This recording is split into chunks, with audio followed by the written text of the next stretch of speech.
Gabriel Reyes Orona, presidente de Transparencia Nacional. Gabriel, mucho gusto, buenos días. Mucho gusto, Nino, buenos días al auditorio, gracias por la invitación. Y pues bueno, ya que vamos a hablar de mitología, yo creo que hay que comenzar por los anuncios de Goldman Sachs, que no sé si esa Goldman Sachs que hizo evaluaciones del mercado inmobiliario, la que hizo pronósticos respecto a los derivados, o esa que le cobra tanto dinero a las secretarías de Estado mexicanas y dependencias gubernamentales en nuestro país. Goldman Sachs ha hecho un negocio enorme en este país, entonces no sé cuál de los tres Goldman Sachs es el que se atrevió a decir que dentro de 8 años este país va a estar mejor posicionado en el séptimo lugar. Lo que no repararon quizá los políticos es que no dijo 8 meses, dijo 8 años, lo cual quiere decir que las políticas que actualmente se están implantando no en el corto plazo no van a brindar ningún fruto que realmente vaya a ser rescatable, porque aquí, Nino, es muy importante darnos cuenta que hemos vivido una epidemia, una pandemia de programas universales.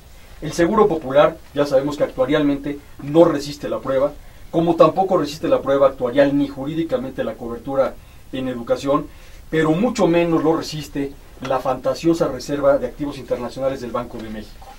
Yo me acuerdo de Jorge Lankenau, que a todo el mundo le ofrecía préstamos para comprar acciones y le ofrecía líneas de créditos enormes, pero que empezaba pidiendo prestado.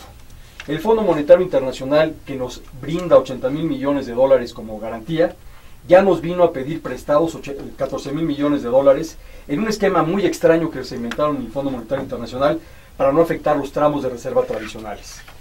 Aquí vale la pena hacer un alto en cuanto a que si alguien realmente cree que con el tamaño de la crisis europea, el Fondo Monetario Internacional pidiendo prestado y la capacidad de acción del viejo modelo fracasado propalado por el Fondo Monetario Internacional de los 40 realmente nos puede prestar 80,000 millones de dólares, pues a lo mejor se cree la fantasiosa reserva que no ha sido revelada por el Banco de México. Yo pienso que si le quitamos los 80,000 millones de dólares, los 14,000 millones de dólares que no vamos a ver en el corto plazo, porque esos 14,000 millones de dólares van a estar afectos a programas de rescate, lo cual quiere decir que no debieran estar computados en la reserva de activos internacionales. Pero no solo eso, ¿realmente alguien cree que esos 80,000 millones son sólidos o es más window dressing de Agustín Cárcens, que es especialista en el tema? Entonces, si actualmente Felipe Calderón mañana sale a decir y anunciar un programa espacial, seguramente también lo va a tener que financiar otra administración, como todos los programas que ha venido anunciando en las últimas 2 semanas. También nos acompaña el diputado del PRI, Ildefonso Guajardo, presidente de la Comisión de Economía en la Cámara de Diputados. Ildefonso, mucho gusto. Nino, buenos días, un saludo a tu auditorio. Para variar, Nino, hoy, siendo regio, no es común de que yo traiga regalos. Hoy te traigo un regalo. Este libro fue presentado esta mañana. Y también aprovecho para felicitar a nuestro amigo Luis Fonserrada, quien fue uno de los sponsors en la edición de este estudio hecho por Claudio Loser y Hanning Dercoli y presentado con un prólogo de Héctor Aguilar Camín. Junto con el INCO, junto con el CESPS que dirige nuestro amigo Luis Fonserrada, que aquí nos acompaña, y otras 2 organizaciones, se produce esta visión de México. Lo interesante, Nino, es que seguimos con estos espejismos coyunturales de los cuales mi amigo Gabriel hacía referencia.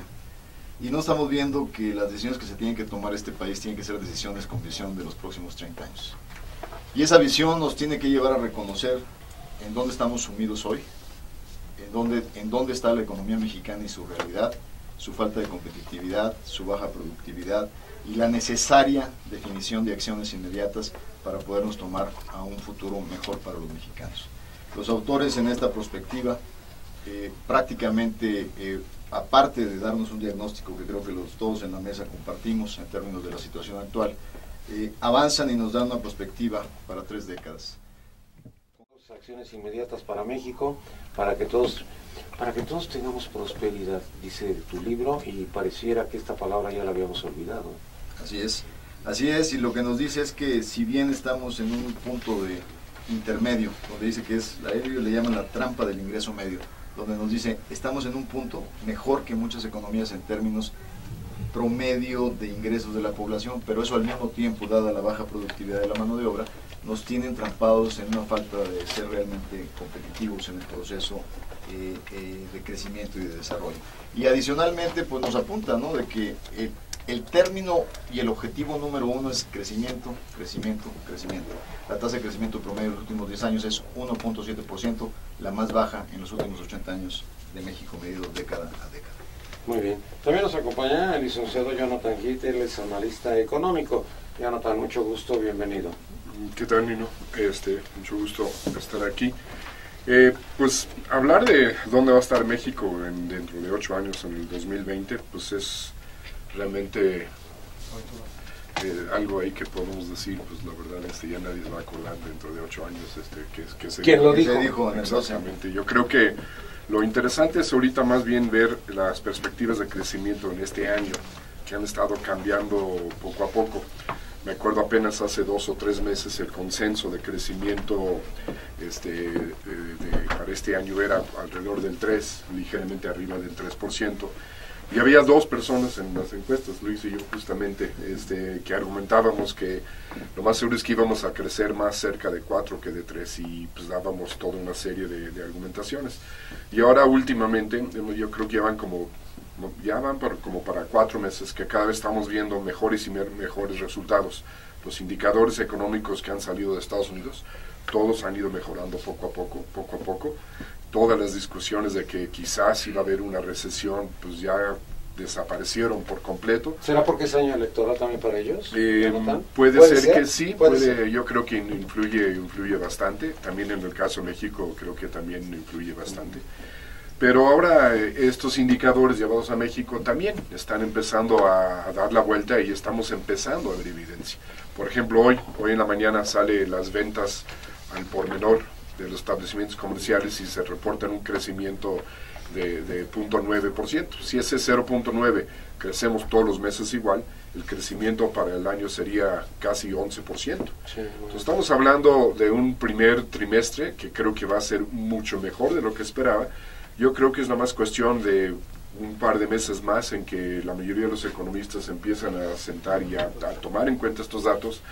Y sí, creo que no solamente podemos crecer más cerca del 4%, sino a mí no me sorprendería que inclusive el crecimiento fuera arriba del 4% este año.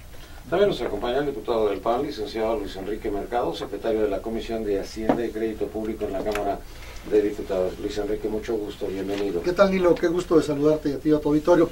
Mira, yo creo que los mexicanos somos especialistas, y de veras es una especialidad nacional, de entrar a las crisis más terribles y luego salir como el ave fénix. Si ahorita estamos pronosticando que el 2020 seremos la 7ª economía del mundo, pues en 1992 estábamos pronosticando que íbamos al primer mundo, que nos matábamos, y si finalmente nos estampamos en 94. Yo creo que efectivamente los indicadores de los últimos 2 años, vamos a decir, y los que se ven ahora son muy buenos, en crecimiento, en tasas de inflación, etcétera. Pero no es sostenible. No es sostenible cuando vemos algo que mencionaba Ildefonso, que es la productividad de México. Es un desastre. Somos un desastre en materia de productividad. Y si no hacemos las cosas que debemos hacer en materia fiscal, si no hacemos las cosas que debemos hacer en materia energética, si no hacemos las cosas que debemos hacer en materia laboral, otra vez este espejismo nos puede durar muy poco. No quiere decir que yo esté viendo una crisis pronto, pero no es sostenible un modelo que carece de productividad. El doctor Luis Poncerrada Pascal, él es director del Centro de Estudios Económicos del Sector Privado. Luis, mucho gusto. Nino, bienvenido. Buenos días, muchas gracias por la invitación. Sobre el crecimiento, retomando el tema de Jonathan, efectivamente las señales de crecimiento desde finales del año pasado, tanto en la economía americana como en la nuestra, son muy positivas, y efectivamente las dos personas que pensábamos que podíamos crecer al menos al 4, muy cercanamente al 4, eran Jonathan y yo, y este año, en las perspectivas que vemos, de nuevo, nuestras proyecciones son más altas.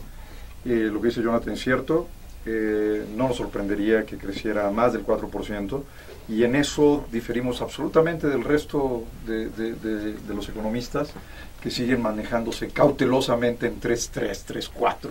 Yo no sé por qué hasta Carstens y Hacienda ya se movieron arriba de 3.5, ¿no?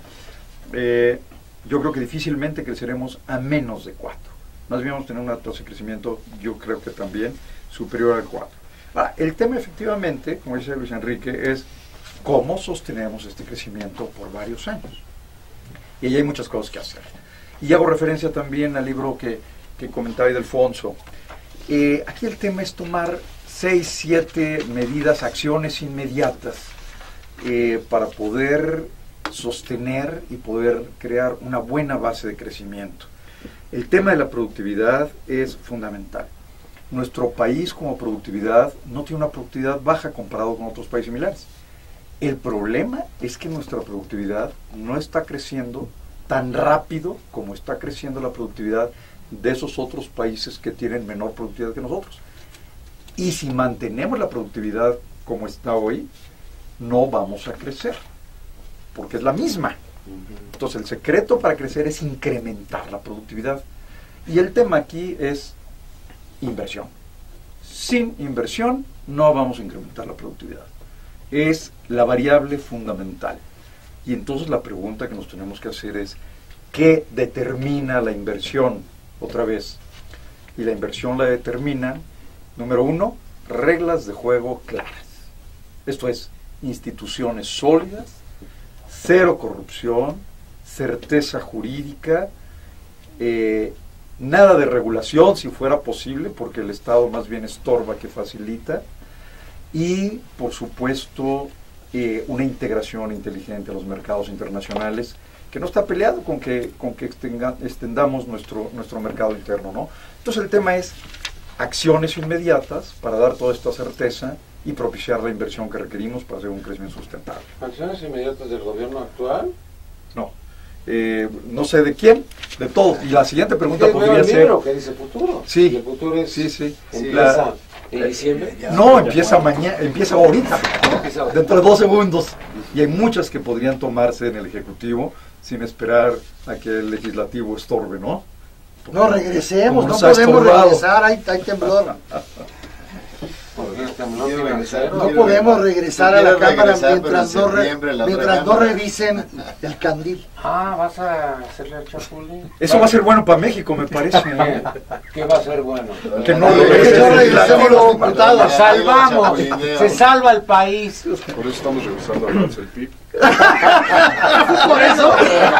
¡Qué barbaridad! ¿Por qué está tan agresiva? Esto es bullying de ustedes. Doctor Miguel Ángel Corro, director del Departamento de Economía y Finanzas del TEC de Monterrey, Campus Santa Fe. Mucho gusto y bienvenido. Muchas gracias, buenos días a todos. Gracias por la invitación, Nino. Pues me gustaría sobre todo comentar en la lógica de lo que los compañeros nos han precedido, es que la historia de nuestro país nos refleja, por lo menos hasta lo que lleva, un comportamiento muy... ¿errático? No, al contrario, como... muy característico, en el sentido de que normalmente cuando como nación establecemos un modelo de desarrollo, este modelo de desarrollo aproximadamente nos sirve unos 30 años y nos pasamos como 20 años pensando exactamente qué vamos a hacer. Pero ya pasamos los 30 años, ¿no? Justamente cuando en los años 70 se inició la crisis de todo este modelo de desarrollo, de industrialización por sustitución de importaciones, fue casi al final de los años 80 cuando finalmente decidimos que era otro el modelo. Entonces nos abrimos completamente a esta circunstancia nueva y parece ser que esta circunstancia, no nada más en el caso de México, sino a nivel internacional, comienza pues a tener una serie de síntomas precisamente de no funcionamiento. Entonces la pregunta hoy, precisamente de lo que nos hablaba Gabriel y Luis, los dos, Luis Fonserrada, es ¿qué es lo que tenemos que hacer ahora? Casi siempre a mis alumnos de economía les digo, nos vamos a quedar 20 años reflexionando sobre exactamente cuál será el modelo alternativo de lo que hoy tenemos. Diputada del PRD, licenciada Claudia Edith Anaya, secretaria de la Comisión de Hacienda y Crédito Público en la Cámara de Diputados. Mucho gusto, bienvenida. Muchas gracias, Nino. Pues efectivamente el tema de las campañas electorales tiene que ver con una predicción de buenos indicadores. ¿Por qué? Porque el recurso público se mueve mucho más rápido. Cuando el año pasado las licitaciones para obras o muchos programas estaban entregándose en julio, pues en este tiempo, en el 2012, como es un año electoral, las licitaciones de los programas y todo está arrancando o arrancó desde principios del mes de febrero. Eso es lo que nos hace de que cuando estamos regularmente hablando del Producto Interno Bruto en el mes de mayo, para que sea significativo, es que a este primer trimestre ya tenemos algunos indicadores positivos desde el área del estudio económico. Pero ¿qué dice la gente cuando en una mesa como esta nos están escuchando decir que tenemos un buen expectativa de todos nuestros indicadores? La gente no tiene esa misma percepción, y te lo digo porque sabiendo justamente que los indicadores que iban a traer los compañeros, yo quise traer el índice de confianza del consumidor, que es justamente la percepción que tiene el ciudadano de cómo es que la economía o sus ingresos están teniendo algún efecto en su vida cotidiana. Y lo cierto es que el índice de confianza del consumidor para este año aumentó 1.5% anual. Es una cifra muy por debajo de lo del 2011 en este mismo mes, que creció al 14.42%. Entonces, es decir, la gente en estos momentos no tiene una confianza real y certera de que la situación económica del país sea buena. A pesar de que se esté moviendo el recurso y que sepamos que tenemos una estabilidad relativa, a la gente no le llega. Y esto tiene que ver también con el tema que hablan de que tenemos un promedio de ingreso los mexicanos. Bueno, pues si es que están promediando lo de Carlos Slim con todos los millones de mexicanos de este país, no están considerando nos toca algo, pero en la realidad es que a los mexicanos no les toca. Hay mucha gente en pobreza, hay gente que no tiene para comer el día de hoy. No estamos hablando únicamente de la gente que vive en la Sierra de Chihuahua, podemos hablar de comunidades de Zacatecas, podemos hablar de comunidades de todo el país que no están resintiendo en sus bolsillos estos indicadores macroeconómicos. El país no ha logrado que una macroeconomía relativamente estable se traduzca en una microeconomía de satisfacción para la población. Ese es un reto del Estado mexicano, y me parece que también es importante que reconozcamos nuestros errores. Con la Cámara de Diputados en la Comisión de Hacienda ha sido presidida por el PAN, tanto en diputados como en senadores, en toda la legislatura, y no hemos logrado realizar las reformas necesarias en materia hacendaria. Y te voy a dar una cifra nada más para que veas que el tema de la ciudadanía sí está impactando. El indicador que ha crecido, los indicadores que han crecido de recaudación en este primer trimestre ha sido el ISR, pero el IVA está muy por debajo de la estimación que hicimos. Es decir, se está afectando al consumo de la población. La gente no tiene recursos para estar subsistiendo. Entonces, sí son muchos los retos que tenemos y las responsabilidades que están frente a nosotros, y me parece que no ha existido la voluntad política para transformar estos modelos que necesitamos. Yo creo que el Producto Interno Bruto no crece, pero el número de muertos diariamente aumenta, se incrementa. Y estamos en un discurso de esta lucha contra la delincuencia organizada, o no sé en qué estamos, pero... Bueno, mira, es que estamos en un país donde... No, Gabriel, pero espérame, yo he estado leyendo los periódicos, los titulares, todos los días, y estamos dedicados a la lucha contra la delincuencia. Eso es a lo que estamos... Eso es lo que yo te quería decir, tenemos un ejecutivo que en lugar de ejecutar las leyes, ejecuta mexicanos. Pero bueno, el problema que... No, pero no es el ejecutivo, tampoco es el Bueno, digo, yo no sé quién mandó al ejército a las calles. Hay una, correcto, no es el ejecutivo, bueno, entonces hay una lucha, hay una lucha entre las pandillas del crimen organizado que genera un montón de muertes, eso es cierto. Yo no sé si sea el crimen organizado, porque hay un responsable de que no haya bandas de crimen organizado peleando plazas. Y ese es el responsable. Correcto, ese responsable está mandando al ejército. Sí. Ese responsable de que haya balazos en las calles se llama gobierno federal. No, ese responsable se llama crimen organizado. El crimen organizado. O sea, el crimen organizado todavía hace que llegó al gobierno. O sea, eran buenos muchachos. No, Gabriel, esa tesis ya la conocemos. Y es falsa. Si ya la conoces, entonces. O sea, es falsa, Gabriel. O sea, discúlpame. Los criminales eran buenos, hacíamos acuerdos con ellos, nos llevábamos muy bien con ellos, eran buenos muchachos. A ver. Y de repente llega un malo y se desata la guerra. España, hay crimen organizado y nadie sale a dar de balazos. Si ya conocen, qué lástima que se dieron cuenta hasta el último año que fracasó completamente la estrategia. Yo oí a Calderón ayer que decía de la calabaza y la carroza, ¿no? La estrategia se le hizo calabaza y nos hizo fúnebre la carroza. verdaderamente fue un fracaso la estrategia que llevó a cabo. Pero déjame hablar un poquito del tema que estábamos hablando, que era la economía.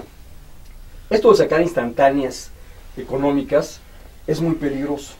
Hay mucha gente que piensa que Lula da Silva fue el creador del milagro brasileño, cuando la verdad es que son medidas que se tomaron mucho tiempo antes de Lula da Silva, las que fructificaron durante su gobierno. La verdad es que Lula tocó una flauta, porque no fue él el que llevó a cabo ninguna de estas obras. Este gobierno se ha gastado las reservas del Seguro Social y del Infonavit, que teníamos para muchos años, se las gastó en 2 o 3 años. De Pemex. Bueno, a eso es a lo que yo quiero ir, a otros de los mitos de este gobierno. Pemex rentable es un gran mito.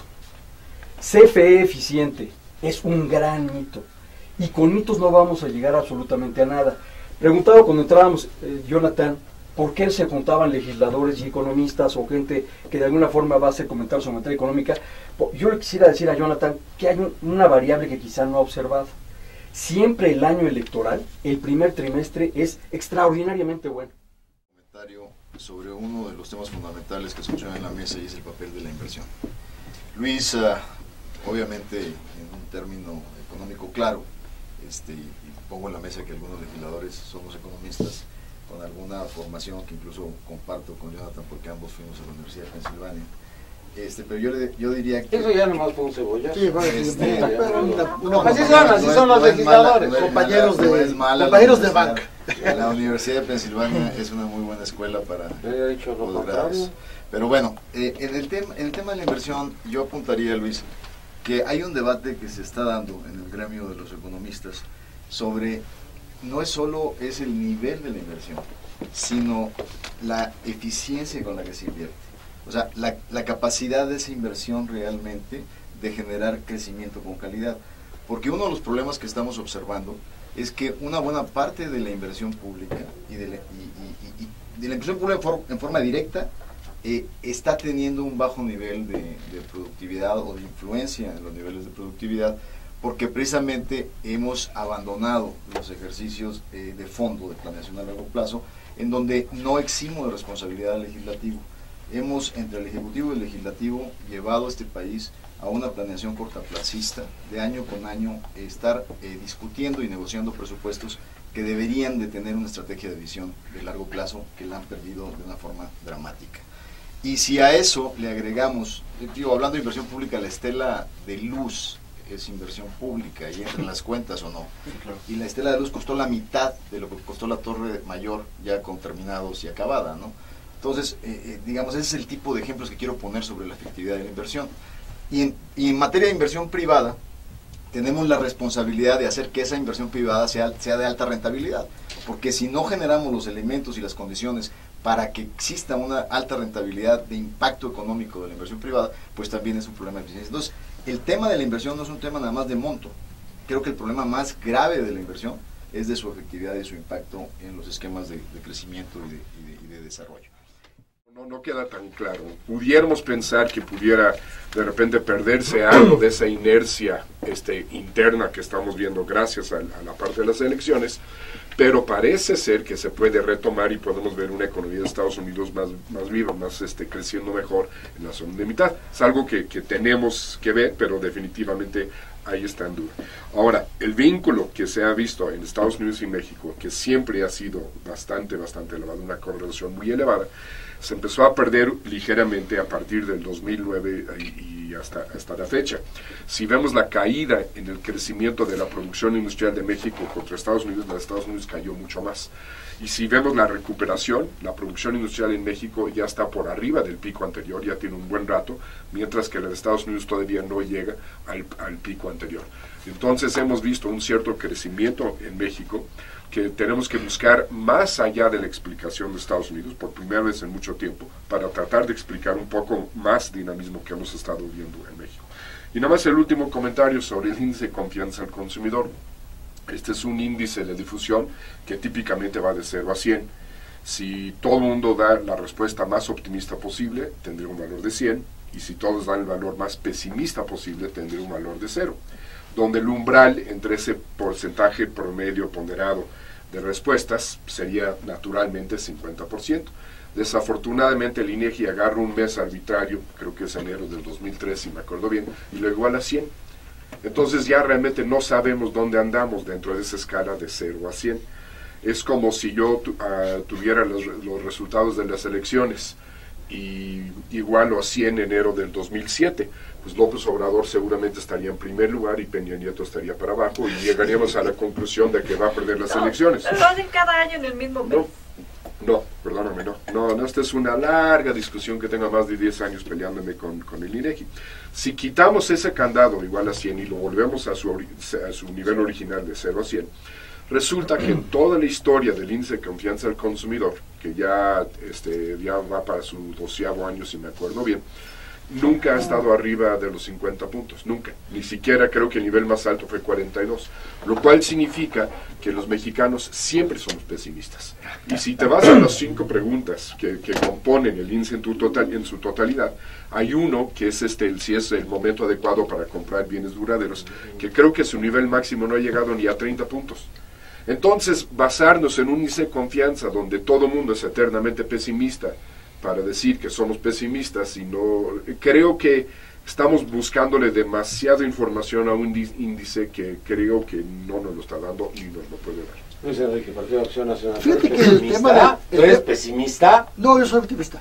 El tema del crecimiento de la economía mexicana no es ni siquiera un tema de trimestres, de un trimestre o dos. O sea, tenemos ya un buen rato creciendo arriba de Estados Unidos. Por ejemplo, crecimos arriba de Estados Unidos en 2010, crecimos arriba de Estados Unidos en 2011 y seguramente vamos a crecer arriba de Estados Unidos en 2012. Lo cual no es ningún mérito. No es ningún mérito. El promedio está bajo de 2. A ver, 5.5, 4.5 y 4. O sea, en los últimos 3 años traemos un buen índice de crecimiento. El peor de los últimos 30 años. El peor de los últimos 30 años. No, a ver, Gabriel, yo estoy hablando de los últimos 3 años, no de la última década. Sí, es que desde luego, si sacas una foto donde te conviene, pues obviamente va a salir bien. Yo estoy hablando desde luego no de los 2 trimestres. Crecimiento de los últimos 30 años. Sí, ok, lo tenemos, bueno, pero tenemos también el mejor crecimiento de la última década, los últimos 3 años, y eso no se puede ignorar.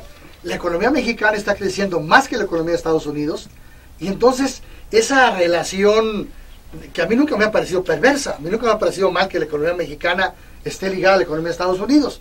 Esa relación pues se ha debilitado o se ha roto un poco, porque nosotros crecemos más que la economía de Estados Unidos. El tema es cómo le hacemos para que estas cifras de crecimiento de 5%, de 4.4, de 4, se sostengan durante una década o década y media. Ese es el tema. O sea, hemos tenido otros periodos con buenos crecimientos. Por ejemplo, los últimos 3 años del gobierno de Ernesto Zedillo se creció muy bien la economía mexicana. Es más, terminó creciendo 7% en el año 2000. Y perdieron las elecciones. No, bueno, la primera mitad del año 2000. Y perdieron las elecciones. Cedillo fue 3.5%. Sí, entonces digo, o sea, fueron buenos, pero no hemos logrado sostener esos crecimientos durante una década o década y media, que es cuando verdaderamente te cambia la cara de los países. Mientras sigamos teniendo crecimientos 3 años y luego una media crisis y otros 3 años y una media crisis, no salimos. Y no salimos.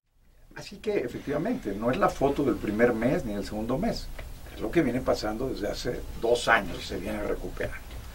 Y se va a seguir recuperando.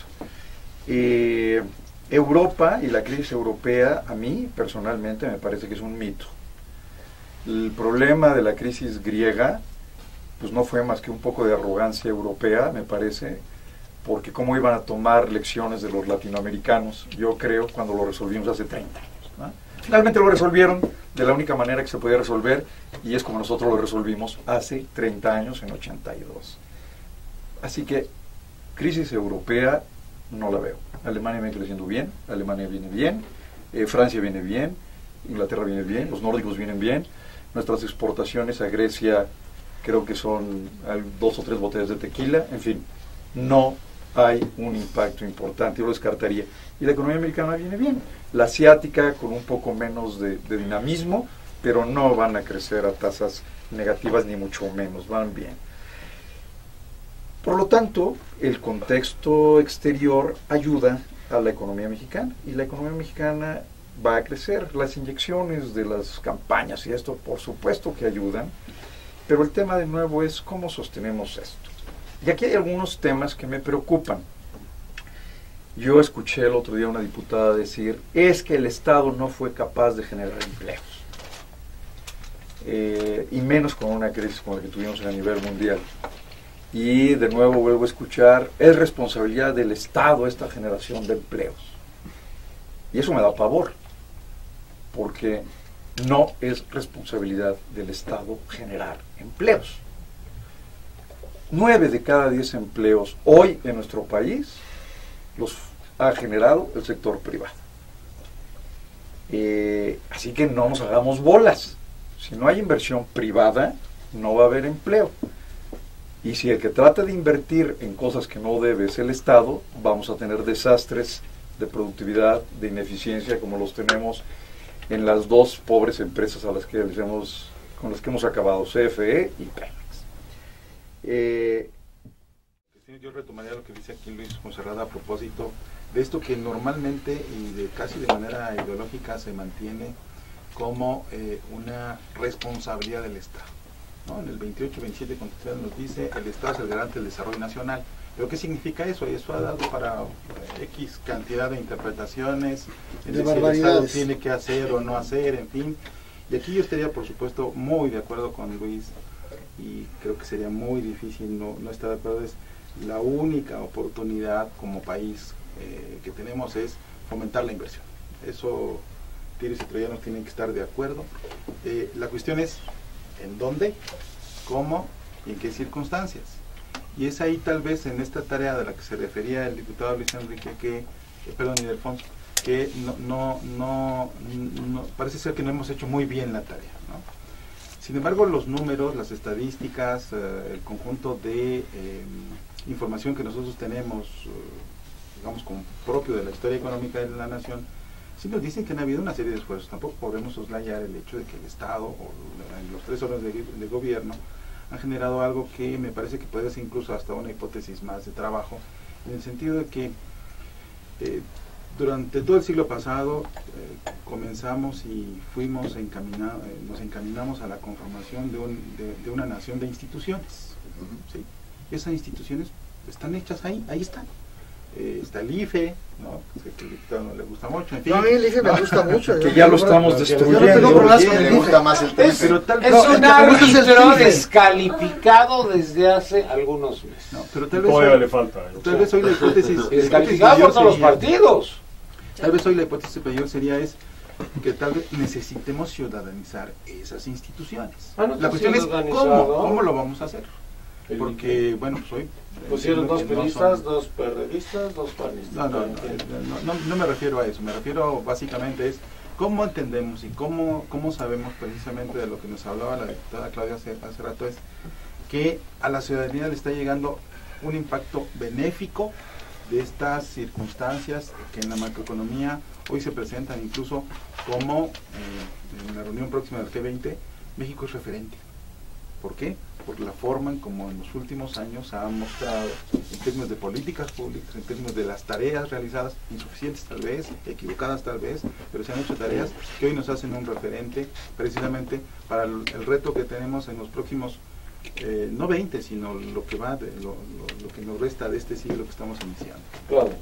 Sí, efectivamente México es un referente. Si no lo fuera, no nos estarían pidiendo que aumentáramos la aportación al Fondo Monetario Internacional. Si no, no nos estarían pidiendo que pusiéramos de más. Se ve que hay esa percepción desde fuera de bienestar. Y yo también les comentaba del índice de confianza del consumidor, sea o no un índice bueno o no bueno. Hay muchas encuestas de medición a la población o saliendo simplemente a hablar con la gente. Vamos, es una cuestión también de territorio que uno tiene que hacer para ver cuál es la percepción desde dentro del país de cómo es que estamos creciendo o decreciendo en temas económicos. Y también el otro punto que yo pondría sobre la mesa sería el reevaluar nuestros tratados internacionales. Sí,